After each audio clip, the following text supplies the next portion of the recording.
네, 검찰 독재 심판론, 뭐 저 여론조사대로라면 지금 국민의힘보다 민주당 지지율이 훨씬 더 나와야 되는데 최근에 한동훈 비대위 출범한 이후로 한동훈 위원장의 뭐 활약 때문일까요? 어쨌든 지금 지지율이 점점 붙고 있거든요. 박빙 지금 오차 범위 내로 들어오고 있는데 민주당 내에서도 좀 자성의 목소리도 있어야 될 것 같고 이대로 총선 승리를 위해서라도 민주당의 전략에 좀 수정도 필요해 보이는데 당 내부 들어와 보니까 어떤 점이 좀 보이세요?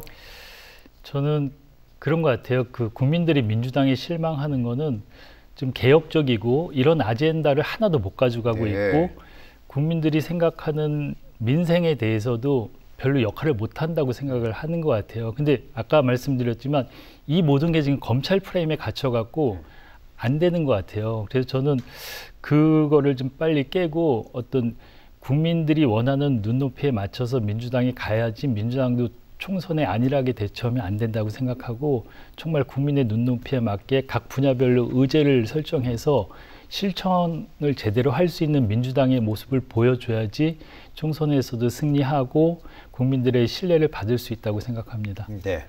지금까지의 선거에서 영입 인재들은 사실 비례대표로 좀 모셔오는 분들 당선권 안쪽으로 그런 경우들이 많았는데 민주당의 상당수가 이번에 전략공천으로 지역에 투입될 가능성이 높다 이렇게 얘기가 나오고 있습니다.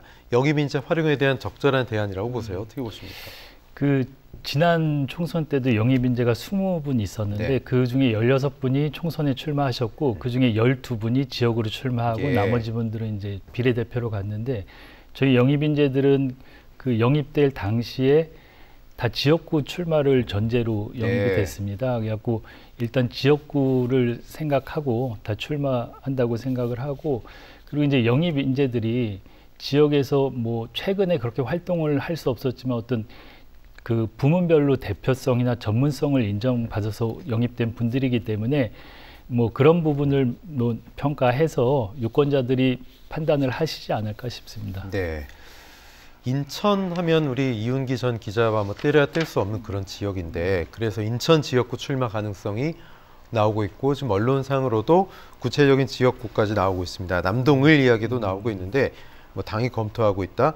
좀 앞서간 추측입니까? 어떻게 생각하세요? 이제 그런 얘기가 많이 나오는데 제가 이제 생각을 해보니까 저희 집안이 인천에 한 500년 이상 살았어요. 한 17대에 거쳐서 인천에 되게 오래 살았고 그리고 뭐 저희 할아버지, 저희 아버지, 저까지 해서 이제 3대가 지역 언론인 집안인데 부친도 인천에서 기자 활동하셨잖아요. 저희 할아버지는 1945년 해방 직후에 최초의 지역 일간지인 대중일보를 창간하셨고 그리고 저희 아버지는 대중일보에서 기자 생활을 해서 26년간 지역 언론에 종사하셨고 저희 할아버지는 이승만 독재 정권에 항거했고 저희 아버지는 박정희 독재 정권에 항거하면서 되게 올곧게 사셨는데 그런 집안의 어떤 뭐 전통도 있고 그래서 이제 인천 얘기가 나오는 것 같고 제가 지금 사는 인천 남동 지역에 제가 뭐 산지 한 17, 18년 됐어요. 그리고 저희 가족들도 거기서 뭐 초중 고등학교를 다 나오고 그러니까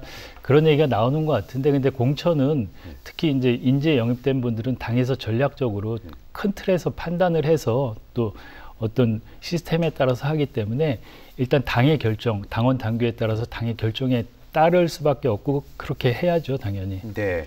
이재명 대표가 영입 인재 잠바 입혀주면서 소개할 때 언론의 자유 확보가 중요한 과제인데 그 과제를 함께 할 것으로 기대가 크다. 노종면 전 기자랑 이윤기 전 기자 모시면서 그렇게 얘기했거든요. 가장 1순위를 그걸로 과제를 놓고 생각하실 겁니까? 예. 제가 이제 그 인재 영입돼서 기자회견 때도 말씀을 드렸는데 그 언론계 과제가 많습니다. 그리고 지금 정권이 언론을 뭐 정권 유지를 위한 도구처럼 생각하기 때문에 특히 공영방송은 가장 많은 국민들이 보고 어떤 국민적 의제 설정을 하는 데인데 공영방송을 지금 정권은 뭐 국영방송처럼 생각하지 않나 뭐 이런 생각 들어요. 그래서 대통령이 거부권을 행사한 방송상법 제2법이라든가 그리고 지금 방송통신위원회는 어떤 정권 통제기구로 좀 전락했고 방송통신심의위원회는 그 검열기구로 전락했는데 이것도 어떤 법의 문제도 있지만 또 지키지 않는 것도 있지만 법도 좀 보완해야 될 점이 있는 것 같아요. 그래서 뭐 만약에 이제 국회에 가게 되면 그런 부분도 좀 신경을 쓰고, 그리고 이제 제가 그 언론인 생활하면서 가장 관심을 가졌던 게 그 방송의 소요구조 문제인데, 예. 지금 뭐 민영방송 소요구조가 이제 한도가 40%인데